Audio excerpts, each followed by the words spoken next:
En esta oportunidad, amadas y amados, nos acercamos a la Escritura Sagrada en el Evangelio según Marcos. De allí el capítulo 1, los versos 21 al verso 28. Hoy leemos de la traducción de la Biblia Dios habla hoy. En nombre de Dios Padre, Dios Hijo y Dios Espíritu Santo. Amén. Amén. Llegaron a Cafarnaúm y en el sábado Jesús entró en la sinagoga y comenzó a enseñar. La gente se admiraba de cómo les enseñaba, porque lo hacía con plena autoridad y no como los maestros de la ley. En la sinagoga del pueblo había un hombre que tenía un espíritu impuro, el cual gritó: ¿por qué te metes con nosotros, Jesús de Nazaret? ¿Has venido a destruirnos? Yo te conozco y sé que eres el Santo de Dios. Jesús reprendió a aquel espíritu diciéndole: cállate y deja a este hombre. El espíritu impuro hizo que al hombre le diera un ataque y gritando con gran fuerza salió de él. Todos se asustaron y se preguntaban unos a otros: ¿qué es esto? Enseña de una nueva manera y con plena autoridad. Incluso a los espíritus impuros da órdenes y lo obedecen. Y muy pronto la fama de Jesús se extendió por toda la región de Galilea. Palabra de Dios. Era costumbre de los antiguos judíos reunirse todos los sábados en las sinagogas a leer, a estudiar y a interpretar las escrituras sagradas. Las sinagogas eran su lugar de instrucción y de culto no sacrificial, es decir, que no involucrara sacrificios, que era una antigua práctica que llevaban a cabo solamente en el templo en Jerusalén. Pero las sinagogas eran más bien lugar de culto y de estudio, de instrucción en la Escritura. Y en tiempos de Jesús, el culto en la sinagoga era sumamente sencillo. Comenzaba con oración. Y en ese tiempo de oración se recitaba una oración que es conocida como el Shema. Oye Israel, el Señor tu Dios, el Señor uno es. Y también con la recitación de unas 18 bendiciones. Luego entonces se leían las escrituras, tanto en la ley como los profetas, lo que hoy día en el cristianismo llamamos, y es nuestro Antiguo Testamento. Luego entonces se daba instrucción y comentario sobre la lectura y se concluía con una bendición sacerdotal. ¿Le parece familiar eso? Ya usted sabe dónde sale la liturgia en la tradición nuestra. Cuenta el Evangelio de Marcos que el sábado, en el Shabbat, Jesús entró en la sinagoga y comenzó a enseñar. Generalmente eran los maestros y los escribas a quienes les tocaba comentar e interpretar los textos. Pero no era extraño que a personas reconocidas en la comunidad también se les invitara a enseñar. Así que allí estaba Jesús, un sábado, enseñando. El texto no brinda detalles sobre qué enseñaba Jesús en aquella ocasión, pero sí se preocupa en indicar cómo enseñaba. No nos dice el qué, pero sí nos dice el cómo. Y leíamos en el verso allí, la gente se admiraba de cómo les enseñaba, porque lo hacía con plena autoridad y no como los maestros de la ley o los escribas. Por lo que se desprende del texto, la gente no consideraba a los maestros de la ley como gente con autoridad para enseñar. Interesante. Y por eso se admiraban tanto de Jesús. Obviamente hay gran diferencia entre Jesús y los escribas. En los evangelios encontramos serias críticas contra aquellos religiosos de la época, porque ellos predicaban y ellos enseñaban, pero no estaban dispuestos a practicar sus enseñanzas. Y si usted quiere leer alguna de esas críticas bien fuertes en labios de Jesús, usted más adelante puede consultar el capítulo 12 de ese mismo evangelio en Marcos, o si quiere leer un poquito más en detalle, es el clásico, el capítulo 23 del evangelio según Marcos.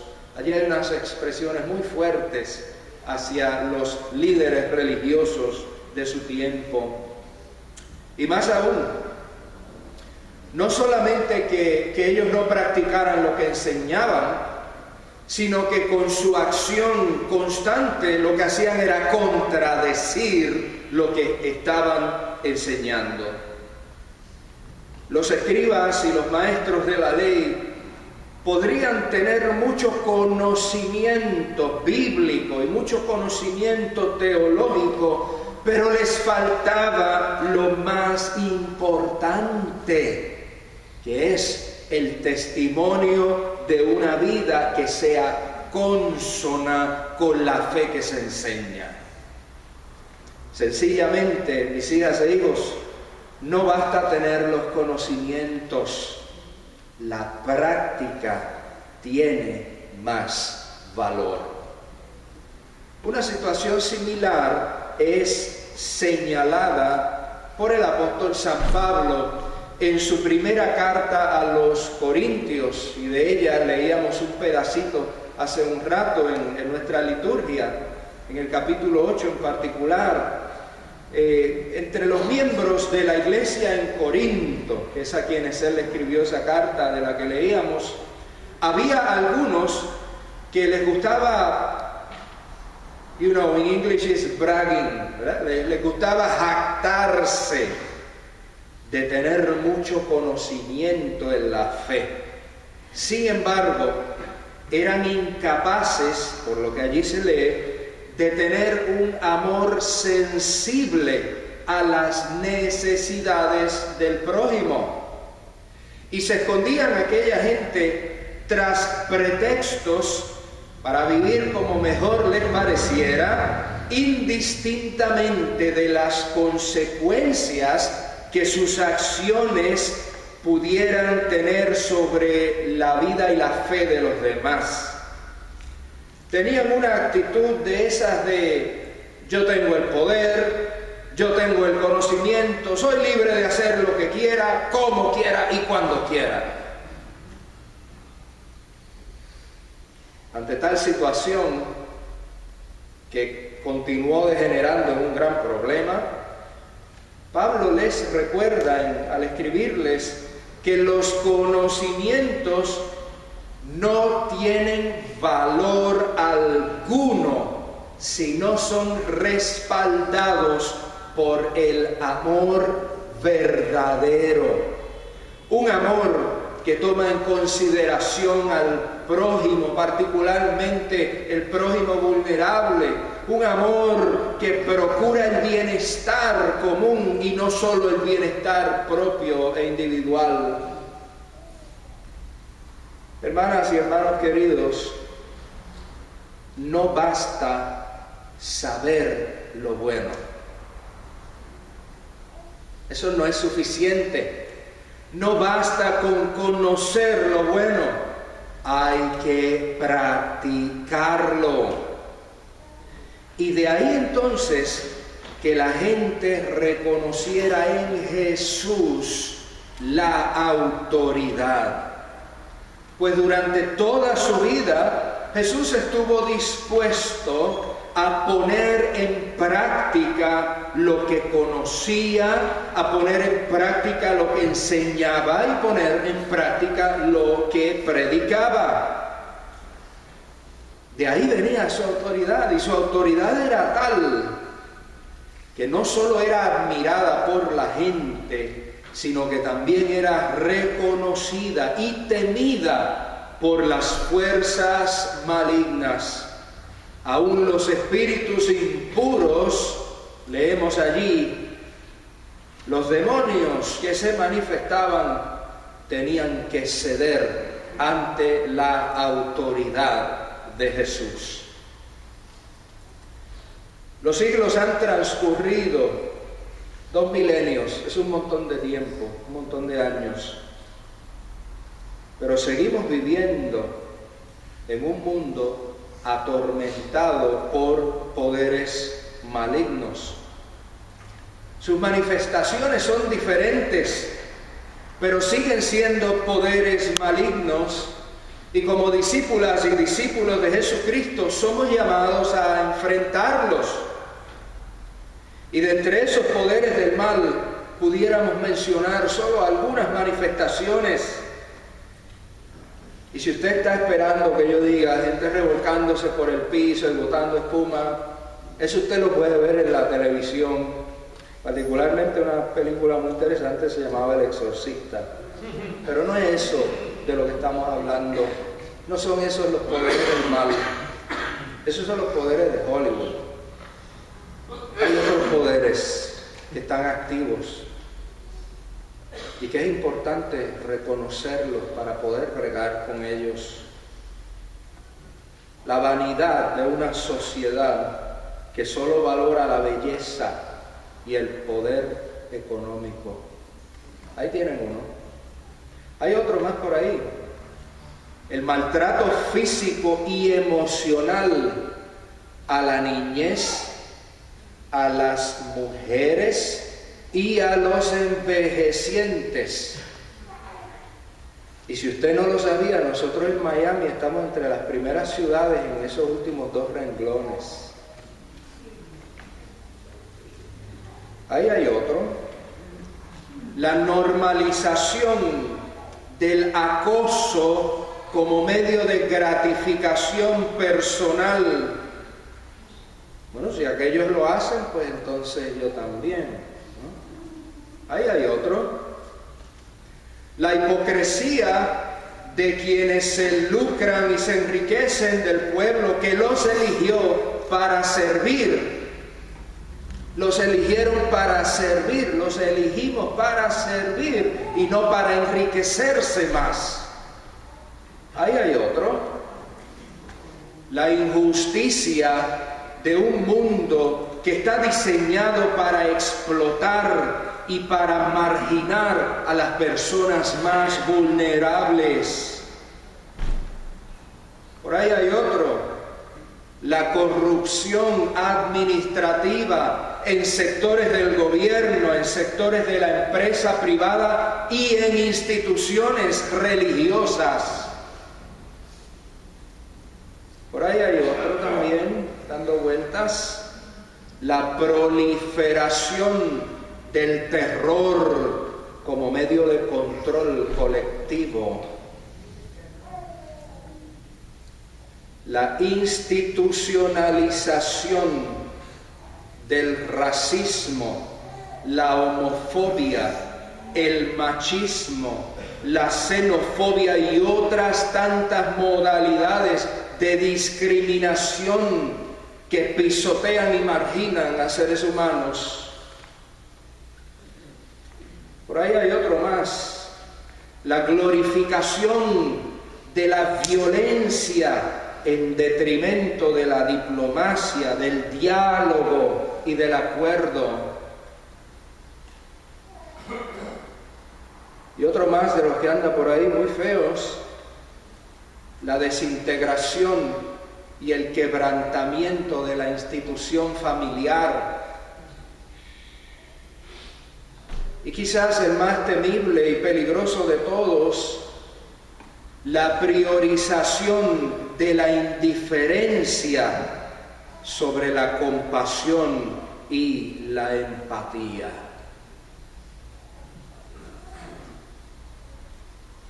Podemos seguir hasta sentir agotamiento por una lista que parecería interminable. Sin embargo, tengan el nombre que tengan o llámense como se llamen, estos poderes malignos sacuden con violencia nuestra sociedad y debemos enfrentarlos, pero enfrentarlos como Jesús lo hizo en la antigüedad. Ahora bien, para enfrentar y vencer los poderes del mal, no hacen falta iglesias llenas de feligreses que tengan muchos conocimientos o que enseñen verdades que son hermosas y lindísimas o que se eleven en las nubes con sus canciones e himnos de adoración y alabanza. No es eso lo que hace falta.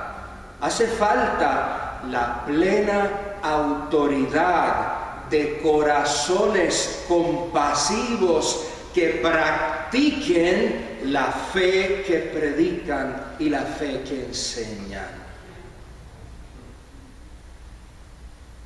¿Sabe usted? Nuestra sociedad está saturada de religión, al punto que la religión y las leyes y la política se han entretejido y decimos separación de iglesia y Estado de la boca para afuera. Estamos saturados de religión. En cada esquina encontramos templos y lugares de culto. Tírese a caminar por esta calle para que usted vea que en cualquier mall, o como llaman, shopping strip mall, usted se va a encontrar ahí también que hay algún lugar de culto. Tengo un compañero con quien compartí esta semana en Florida Central, que la calle donde se encuentra su iglesia, una de nuestras iglesias, tiene 14 iglesias más al lado. 14. Estamos saturados de eso. Y abundan las emisoras de radio y de televisión cristiana. Y ni hablar de las redes sociales en la internet, con gente pasando notitas de que Dios es bueno, conviértete y no te vayas al infierno, etc. Pero ¿saben qué, mis amores? Este mundo está cansado, agotado de escuchar cristianas y cristianos que saben. Hace falta ver cristianas y cristianos que viven en los pasos del Maestro que enseña con plena autoridad, Jesús de Nazaret. Quizás hayas escuchado alguna vez la expresión siguiente: el sermón silencioso. Es posible que hayas escuchado eso.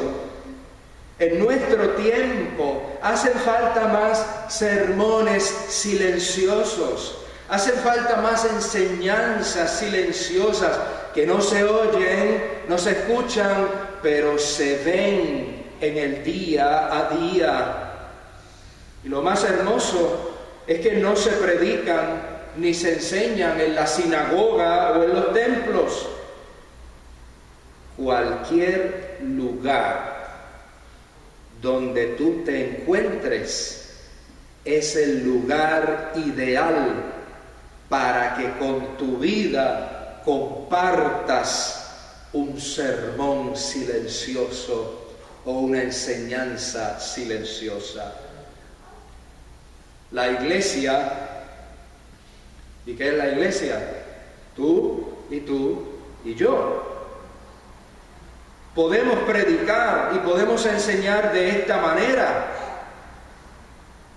Y cuando así lo hagamos, en consonancia con lo que hacemos en el culto colectivo, estaremos entonces enseñando como Jesús lo hacía, con plena autoridad.